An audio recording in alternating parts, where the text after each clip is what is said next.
Oh, okay. Some time ago I came across a tutorial that showed you, or at least me, how to create an animatable sprite within the 3D game engine environment in Blender. And it kind of disappeared, and I thought I'd give it a go at making my own. So, just to show you what I'm kind of grasping at here, to point out, UVs are animatable in Blender, but not in the game engine itself. And another weakness of trying to animate via UVs is that shadows do not update on animated textures, even if you set up an image sequence to run in the game engine.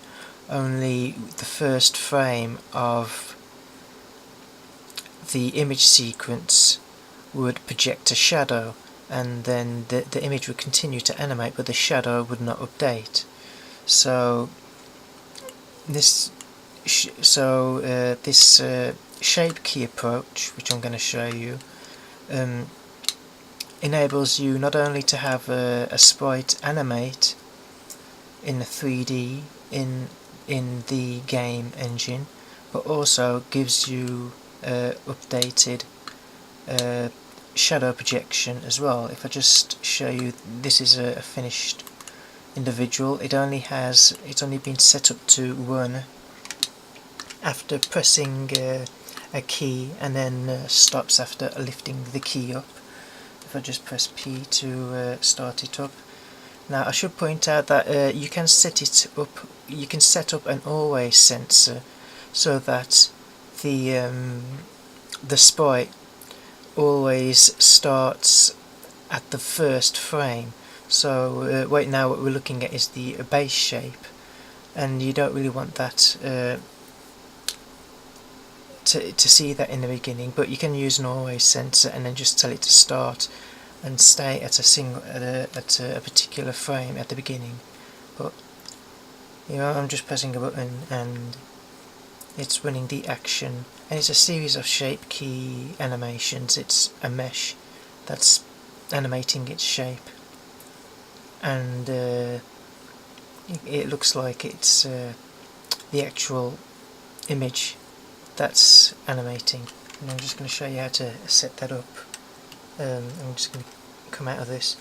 If I just go into GIMP, I'm sure there are plenty of tutorials that show you how to create sprite sheets.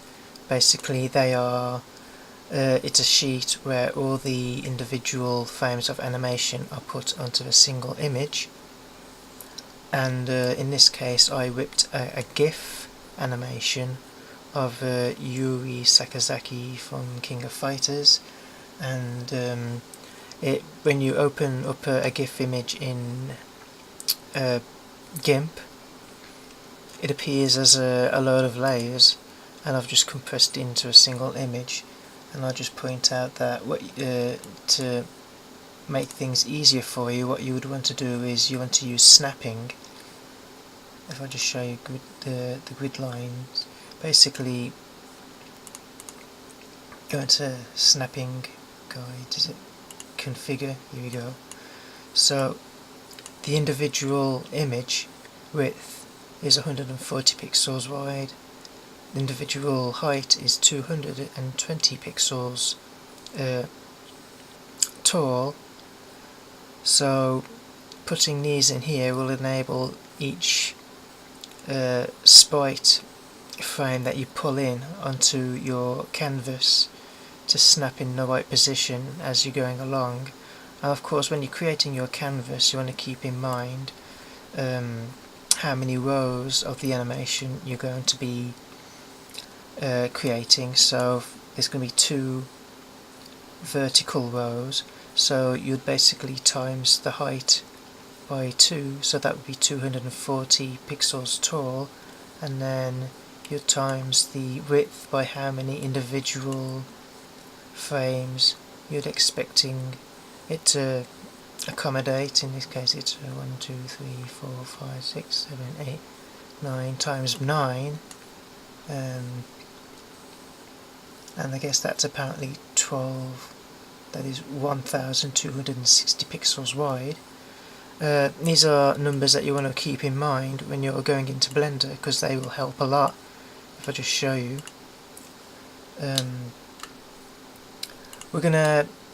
the shape keys have been already input into this, and we'll use that for the animating, but I'm just going to show you how you'd create your plane. Firstly, plane, rotate X 90 degrees. Okay, so the dimensions of your plane, you want to interpret them based on an individual frame image. So there's scale, it was 140 pixels wide, but you don't want to actually type in 140 because that will give you a huge plane, so you want to minimize it, so it would be 1.4, and then the Y values, it's not 220, you want it to be 2.2, so that will give you the dimensions of a single sprite, just like these, although strangely these seem slightly slimmer. I don't know what that is. I think I might have just made it slimmer just to give her some kind of just to make her look slimmer. This must have been done post. Must have been done later on or something. But anyway, forget that. It's been a while since I've opened up this file, but this should basically match the tiles individually here as such. So then we go into the modeling stage, because this is because we're going to be animating the shape of the mesh, not animating an image sequence.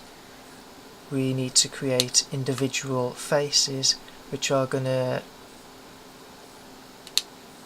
take on the UVs of each individual frame of animation on the sprite sheet. So we're in edit mode now, Shift D to duplicate, and then continue,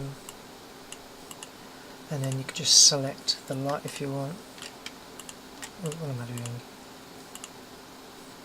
If I just select all, and then Shift D, and you can basically keep doing that until you have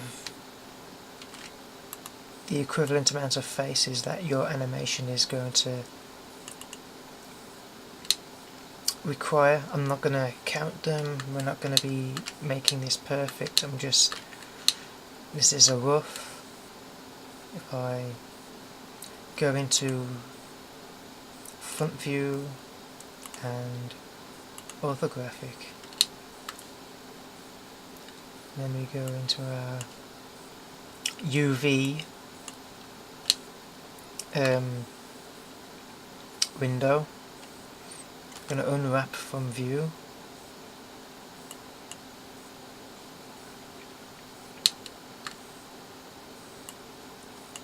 and just going to go into object mode, and I've got to give this a material, so I'll give it the same material that this has, and we'll go back into edit mode again. I think I've just selected a single.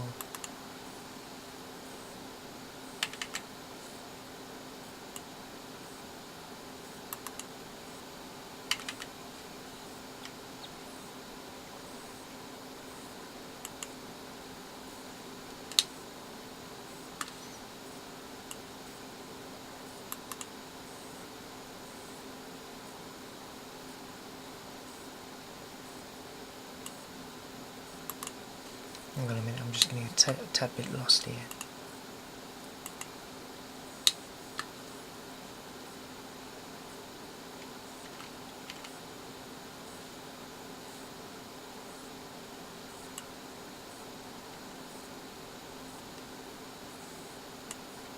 Just going to pause this for a second.